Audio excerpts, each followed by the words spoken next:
अस्सलाम वालेकुम, मैं हूं रेहान तारिक और आप देख रहे हैं दस्तक। फाइनेंस बिल 2024-25 की मंजूरी के साथ ही नए माली साल का आगाज हुआ चाहता है और इस नए माली साल की इब्तिदा के साथ ही आम आदमी की जिंदगी यकसर तब्दील होकर रह गई है। आज के बाद से तनख्वाह पे इजाफी टैक्स, जायदाद की खरीदो फरोख्त पर टैक्स, बड़ी सड़क यानी हाईवे पर सफर करने पर 30% इजाफी टोल टैक्स, हवाई सफर करने पर 12% इजाफी फेडरल एक्साइज ड्यूटी, गैस के इस्तेमाल पर भारी टैक्स, बिजली के बिल पर 40 किस्म के टैक्सेस, यानी आम आदमी को टैक्सेस के नए जाल में जकड़ने की भरपूर तैयारी हो चुकी। किताब सादा रहेगी कब तक? कभी तो आगाज़े बाब होगा। जिन्होंने बस्ती उजाड़ डाली कभी तो उनका हिसाब होगा। और शहर की खुशियां मनाने वालों, शहर के तेवर बता रहे हैं, अभी तो इतनी घुटन बढ़ेगी कि सांस लेना मुहाल होगा। शायद यही वजह है कि अवाम सड़कों पर, ताजर सड़कों पर और ऑपोजिशन भी सड़कों पर दिखाई दे रही है। प्रोग्राम के इब्तदाई हिस्से में हम बिजली के बिलों पर आए ड्यूटीज और सरचार्जेस की मद में लगाए जाने वाले तकरीबन 40 किस्म के टैक्सेस की तफसीलात सबसे पहले आपके सामने रखते हैं। बिल में लगने वाले टैक्सेस का जिक्र करें तो इनमें से एक फ्यूल प्राइस एडजस्टमेंट, जिसको आपने अक्सर सुना होगा ना, FPA surcharge, fuel price adjustment और क्वार्टरली फ्यूल प्राइस एडजस्टमेंट की मद में बिजली के बिलों में इजाफा हो जाता है। अब सिर्फ फ्यूल प्राइस एडजस्टमेंट नहीं है, फ्यूल प्राइस एडजस्टमेंट पर भी टैक्स, फ्यूल प्राइस एडजस्टमेंट पर फिर एक्स्ट्रा टैक्स, उसके बाद फ्यूल प्राइस एडजस्टमेंट पर मजीद टैक्स। यानी समझ नहीं आती, पहले टैक्स, फिर एक्स्ट्रा टैक्स, फिर मजीद टैक्स, फ्यूल प्राइस एडजस्टमेंट पर इनकम टैक्स, फिर एक्साइज ड्यूटी ऑन FPA, यानी इसी फ्यूल प्राइस एडजस्टमेंट के ऊपर एक्साइज ड्यूटी वसूल की जाती है, फिर फ्यूल प्राइस एडजस्टमेंट पर RS टैक्सेस, रेंट, फिर सर्विस रेंट, फिर क्वार्टरली जो टैरिफ एडजस्टमेंट है वो भी है, फिर FC सरचार्ज, फिर इलेक्ट्रिसिटी ड्यूटी, फिर इसी पर TV फीस, फिर GST यानी जनरल सेल्स टैक्स, फिर इसी बिजली के बिल पे इनकम टैक्स, फिर एक्स्ट्रा टैक्स, फिर मजीद टैक्स, फिर RS टैक्स। इस समेत पता नहीं कितने पोशीदा जो टैक्सेस हैं वो बिजली के बिल में शामिल है। अब बिजली का यूनिट बिजली के इस्तेमाल के हिसाब से बढ़ेगा, इसके लिए कोई चेक एंड बैलेंस नहीं कि कमर्शियल इस्तेमाल के लिए बिजली की कीमत 37 रुपये 50 पैसे ये फिक्स्ड है। यानी अगर बिजली 700 यूनिट्स इस्तेमाल हो या फिर 900 यूनिट्स का इस्तेमाल हो तो बिजली का फी यूनिट 37 रुपये 50 पैसे ही रहेगा। लेकिन घरेलू सारिफीन के लिए ऐसा नहीं है। अब आप देखिए कि बिजली के बिल में 200 यूनिट इस्तेमाल करने पर आपका बिल 3000 रुपये से 3500 रुपये तक आता है, जबकि अगर आप 201 यूनिट यानी सिर्फ एक यूनिट इजाफी इस्तेमाल करें तो इसी बिल में 5000 रुपये का इजाफा हो जाता है और आपको यही बिल जो 3500 था 8500 रुपये से लेकर 9000 रुपये अदा करना पड़ता है। बिजली सर्व करने के मुताबिक घरेलू सारिफीन को 2 इकसाम में तकसीम किया गया है, एक प्रोटेक्टेड सारिफीन जिन्हें महफूज और दूसरे नॉन प्रोटेक्टेड सारिफीन, गैर महफूज सारिफीन कह सकते हैं, और दोनों के लिए बिजली की एक यूनिट की कीमत मुख्तलिफ है। जो प्रोटेक्टेड सारिफीन है वो मुस्तकिल मिजाजी का मुजाहरा करते हुए 6 महीने तक 200 यूनिट्स तक बिजली का इस्तेमाल करें। अगर वो गैर मुस्तकिल मिजाजी का मुजाहरा करता है तो 6 महीनों में से किसी भी महीने 200 यूनिट से ज़ायद खर्च करता है तो सारिफ को कम रेट्स की सहूलत नहीं दी जाती और उन पर गैर महफूज सारिफीन के लिए बनाए गए नरखों का इत्तलाक किया जाता है। जो नॉन प्रोटेक्टेड सारिफ है, अगर 200 यूनिट तक बिजली का इस्तेमाल करें तो ये 27 रुपये 14 पैसे फी यूनिट के हिसाब से इसको चार्ज किया जाएगा। लेकिन अगर जैसे ही वो 201 यूनिट से तजावुज़ कर जाता है तो फिर बिजली की फी यूनिट की कीमत 27 रुपये 14 पैसे नहीं बल्कि इससे ज़्यादा बढ़ जाएगी और इसी तरह 301 यूनिट पर बिजली का फी यूनिट 32 रुपये 3 पैसे हो जाएगा। यानी जैसे बिजली के यूनिट्स का इस्तेमाल बढ़ेगा तो बिजली की फी यूनिट कीमत भी उसी एतबार से बढ़ती चली जाएगी। यानी बिजली बिल चार्ज करने का कोई फिक्स्ड पैमाना नहीं है और सारिफ को ये वाज़े तक नहीं है कि एक यूनिट के फ़र्क से वो हज़ारों रुपये के ज़ायद का जो बिल है वो किस मद में दे रहा है। सितम ज़रीफ़ी तो ये भी है कि बिजली के बिल में तरह तरह के टैक्सेस भी लगे हुए हैं। हम इन टैक्सेस का जिक्र करते हैं और फिर इसके बाद हम आपको एक बिजली के बिल का पोस्टमार्टम भी करके दिखाएंगे कि असल बिल की रकम क्या है और टैक्सेस लगने के बाद ये बिल कहां तक जा पहुंचता है। बिजली के बिल में एक टैक्स फ्यूल प्राइस एडजस्टमेंट का है, जैसे हम जिक्र कर चुके। फ्यूल प्राइस एडजस्टमेंट को समझने के लिए एक्चुअल फ्यूल कॉस्ट और रेफरेंस फ्यूल कॉस्ट समझना जरूरी है। हर माली साल के आगाज में नेपरा एक रेफरेंस फ्यूल कॉस्ट देता है, यानी एक ऐसा हवाला जिससे हर माह ईंधन पर आने वाली कुल लागत का मवाजना किया जा सके।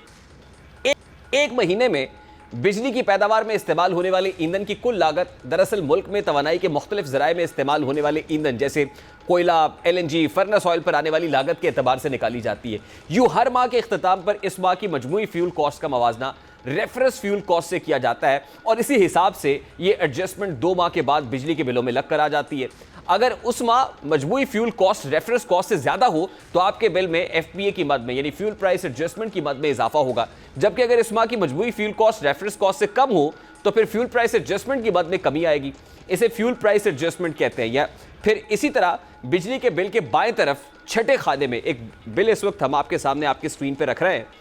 इस बिल के बाएं तरफ छठे खाने में फाइनेंस कॉस्ट सरचार्ज दर्ज होता है जो वफाकी हुकूमत फी किलोवाट फी घंटा के हिसाब से वसूल करती है, लेकिन ये कम यूनिट्स खर्च करने वाले घरेलू सारिफीन पर लागू नहीं होता। वफाकी हुकूमत ने 1 जुलाई 2023 से फाइनेंसिंग कॉस्ट सरचार्ज वसूल करना शुरू किया था, जिसका मकसद पावर सेक्टर के कर्जों और वाजिबात की माली एयानत के लिए 335 अरब रुपए जमा करना था। प्लीज आप बिल रखिए, बिल स्क्रीन पर रखिए ताकि समझ आ सके कि इस बिल में क्या क्या है। 335 अरब रुपए जमा करना था, जिनका कुल हजम जो कि 2.6 ट्रिलियन रुपए है। फिर इसी तरह सेमाही एडजस्टमेंट और डिस्ट्रीब्यूशन मार्जिन चार्जेस में बिजली के बिल में ये शामिल किए गए और इनका मकसद बैनुल अक़वामी मंडी और मसनूआत यानी फर्नेस ऑयल, कोयले और RLNG की कीमतों में कमी बेशी को एडजस्ट करना है। अब हम हुकूमत की जानिब से बिजली सारिफीन पर लागू होने वाले टैक्सेस और ड्यूटीज़ का जिक्र करते हैं। हुकूमती टैक्सेस और ड्यूटीज़ की तफसीलात बिल के दरमियान के हिस्से में दर्ज होती हैं। वफाकी हुकूमत बिजली सारिफीन से 1.5% की शरह से बिजली की लागत, सेमाही एडजस्टमेंट और डिस्ट्रीब्यूशन मार्जिन चार्जेस पर ड्यूटी वसूल करती है, जो बिल में हुकूमती चार्जेस वाले हिस्से के पहले खाने में दर्ज होती है। बिजली के बिल में हर सारिफ से माहाना 35 रुपए TV फीस भी वसूल की जाती है। फिर इसी तरह वफाकी हुकूमत 17% की शरह से GST या जनरल सेल्स टैक्स वसूल करती है और यह बिजली की लागत, सेमाही एडजस्टमेंट और distribution margin charges, electricity duty और फाइनेंस कॉस्ट सरचार्ज पर लागू होता है। बिजली के बिल के बिल्कुल दाएं जाने वाले हिस्से में मजमूई चार्जेस दर्ज किए जाते हैं। इस हिस्से के दूसरे खाने में मौजूद बिल या करंट बिल के खाने में FPA के अलावा बिजली की कीमत और दूसरे टैक्सेस और ड्यूटीज का मजमुआ दर्ज होता है, जबकि छठे खाने में कुल FPA की रकम दर्ज की जाती है और इन दोनों रकूम के मजमुए से वाजिबुल अदा रकम निकाली जाती है। अब हम आते हैं बिजली के बिल की तरफ। अभी हमने जिन टैक्सेस का जिक्र किया उसके बाद बिल कहाँ से कहाँ पहुँच जाता है आपको अंदाज़ा हो जाएगा। एक सारिफ का बिल जिसने 779 यूनिट्स इस्तेमाल किए हैं, अब इस पर जो असल बिजली की कीमत बनी है वो 33,706.17% है। अब इसमें लेस्को ने 729.16 यानी 729 रुपये 16 पैसे फ्यूल प्राइस एडजस्टमेंट की मद में डाले। फिर FC सरचार्ज 2548 रुपये डाला है। फिर क्वार्टर टैरिफ एडजस्टमेंट की मद में तकरीबन 2169 रुपये डाले हैं। लेस्को के टोटल अखराजात मिलाएं तो अब तक सारिफ के बिजली का बिल तकरीबन 39,152 बनता है। अब हुकूमत के नाफिज करदा चार्जेस पर आते हैं तो हुकूमत ने इलेक्ट्रिसिटी ड्यूटी 538 रुपये, TV फीस 35 रुपये शामिल की है। जनरल सेल्स टैक्स की बात करें तो वो तकरीबन 7,013 रुपये है। फिर FPA पर भी GST डाला गया है, वो 133 रुपये है। इसी तरह जो ED ऑन FPA यानी एक्साइज ड्यूटी है जो फ्यूल प्राइस एडजस्टमेंट के ऊपर, वो 10 रुपये 94 पैसे है।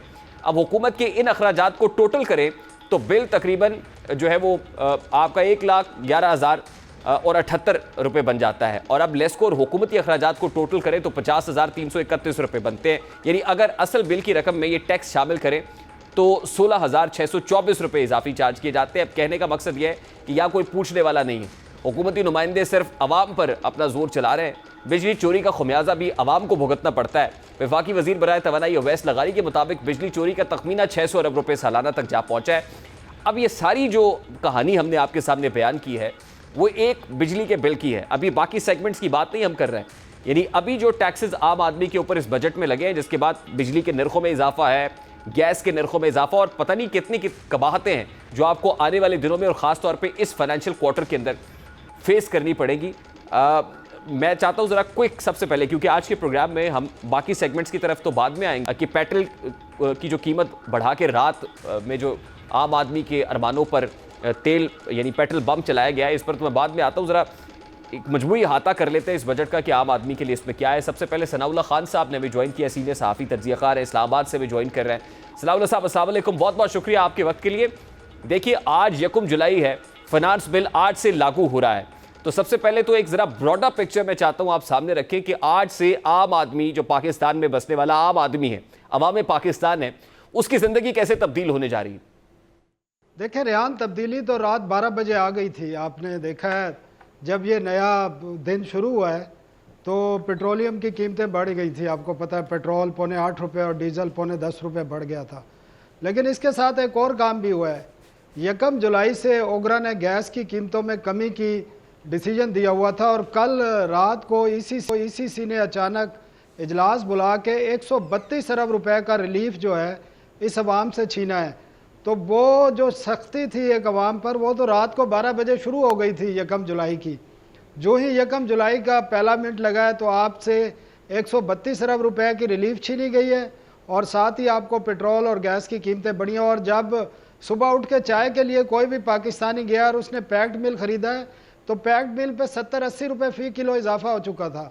तो सुबह सुबह आज पहला दिन ही आगाज़ जो है वो कीमतों में इजाफे से हुआ है। बाकी भी जितनी भी पैक्ड चीज़ें हैं और इनकी तादाद हज़ारों में है, सैकड़ों में नहीं है, जिन पर 18% GST लगा है और तमाम की चीज़ें 10 रुपये से लेकर 10,000 रुपये तक उनकी कीमतें बढ़ चुकी हैं।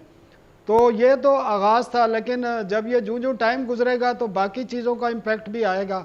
तो एक मुश्किल वक्त है और हुकूमत ने IMF के साथ, IMF ने जो इनको कहा इन्होंने मान लिया, कोई नेगोशिएट नहीं किया। और ये पाकिस्तान का अगर IMF का प्रोग्राम होता है 24 या 25वां प्रोग्राम है और ये जो 2 लास्ट प्रोग्राम है, एक नया होने जा रहा है और एक जो 9 माह का लिया था, इसमें दोनों में वज़ीर आज़म शहबाज शरीफ थे और पहले वज़ीर ख़जाना इसाक डार थे और अब औरंगज़ेब हैं। दोनों में IMF की हर बात मानी गई है। पहले गैस की कीमतों में 500 से 1000% तक इजाफा किया, बिजली 2 गुना महंगी की और बाकी चीज़ें की। और अब ये जो नया प्रोग्राम लेने जा रहे हैं इसमें तो इंतहा कर दिया है और इस इंतहा की अवाम ने आने वाले दिनों में कीमत भी अदा करनी है, देखना भी है।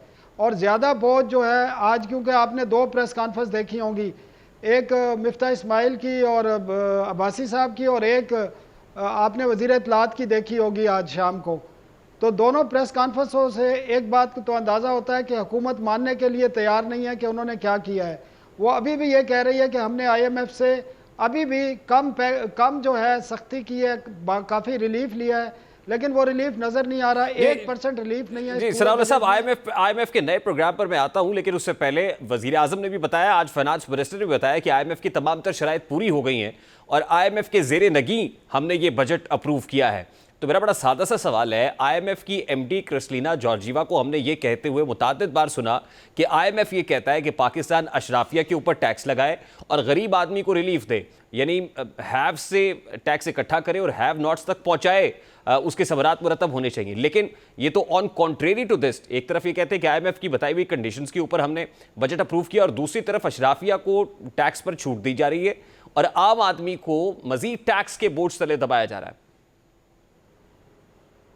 जी बिल्कुल ऐसे ही है। और IMF कभी भी ये नहीं कहता, जो IMF की MD कहती है जब टेबल पर नेगोशिएशन होती हैं तो IMF के 2 ही कंसर्न होते हैं कि आप बजट डेफिसिट कहाँ से पूरा करेंगे। बजट डेफिसिट ये आपका टारगेट है, इसको कहीं से भी पूरा करें। वो ये नहीं कहता कि आप इस पर टैक्स लगा दो या इस पर टैक्स लगा दो। वो बेसिकली कहता है कि आप अपना रेवेन्यू बढ़ाएं और अपना बजट डेफिसिट कम करें। तो ये सिर्फ उनका एक कंसर्न होता है, बाकी चीज़ें नहीं होती। लेकिन उसके लिए उन्होंने रास्ता क्या इख्तियार किया? रास्ता ये इख्तियार किया कि आम पब्लिक पर जो आसान टैक्सेशन है उस तरफ चले जाएं और जो पावरफुल लोग हैं उनसे आप माजरत कर लें, क्योंकि उन्होंने सड़कों पर तो एहतजाज नहीं करना, उन्होंने तो सीधा इनके हवानों में एहतजाज करना है। लेकिन जो सबसे बड़ा कंसर्न है, आप अगर 12 जून को जो बजट पेश किया गया उसमें देखें तो इन्होंने अपने एक्सपेंडिचर बढ़ाए हैं। पाकिस्तान का मसला रेवेन्यू का नहीं है, पाकिस्तान का मसला एक्सपेंडिचर का। आप उस तरफ कोई तवज्जो नहीं देता कि आप एक्सपेंडिचर कम करेंगे तो आपके जो रेवेन्यू है उसको भी इतना नहीं बढ़ाना पड़ेगा। लेकिन ये रेवेन्यू पे फोकस ज्यादा है, एक्सपेंडिचर पे नहीं है। रेवेन्यू लेते हैं और जो खर्चे हैं अपने जो जिसको आप कैशियां कहते हैं, आप उसका अंदाजा कर लेना कि 35 करोड़ रुपए वजीर आजम ने अपने ऑफिस की रेनोवेशन के लिए रखे हैं। और आज जो अब्बासी साहब ने कहा, खाकान अब्बासी ने कि 500 अरब, लेकिन वो 75 अरब है। पाकिस्तान का लॉ मेकर, सेनेटर और नेशनल असेंबली का मेंबर करना चाहता है। जिस तरह चीफ मिनिस्टर पंजाब हैं वो काम कर रही हैं जो लोकल गवर्नमेंट्स के काम हैं। तो इस किस्म की सूरत हाल है, उसमें आप फिर लोगों ने सड़कों पे भी निकलना है, ट्रेडर्स ने भी निकलना है। तो ये सूरत हाल है इधर। अब सनाउल्लाह साहब, वज़ीर आज़म साहब ने ये कहा था कि हमने कशकोल तोड़ दिया है, IMF का आखिरी प्रोग्राम होगा। अभी हम ये देख रहे हैं कि IMF प्रोग्राम लेने के लिए आम आदमी के ऊपर इतना बोझ डाला जा रहा है, तो हैं कवाकिब कुछ नजर आते हैं, कुछ देते हैं धोखा, ये बाजीगर खुला कि मुतरादिफ या मिसदाक, क्या सूरत हाल? मतलब जो वजीर आजम साहब कह रहे थे कि अब आइंदा नहीं होगा, नहीं जाएंगे, कशकोल तोड़ देंगे, क्या सब ये बेईमानी है, ये हवाई दावे हैं, ये महज ख्याली पलाव है?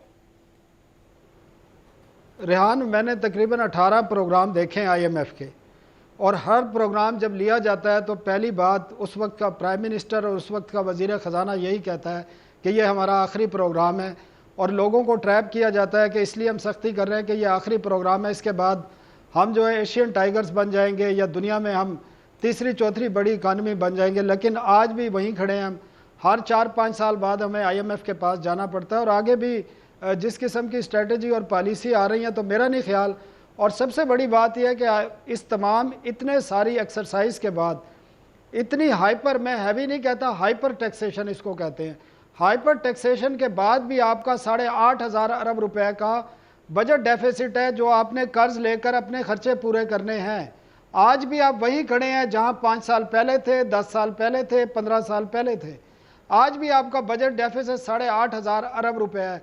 इतनी हाइपर टैक्सेशन के बाद भी आपका अगर बजट डेफिसिट कम नहीं होता तो फिर ये एक्सरसाइज बिल्कुल फजूल है। फिर जिस तरह चलना था उस तरह चलने दें, बल्कि टैक्स रेट है उनको कम करें, शायद इससे आपकी बेहतरी है। असल मसला आपके एक्सपेंडिचर का है, आपको अपने एक्सपेंडिचर कम करनेंगे। 18 अमेंडमेंट के बाद 40-45 वजारतों की वफाक को ज़रूरत ही नहीं है, यहाँ 4-5 वजारतें होनी चाहिए।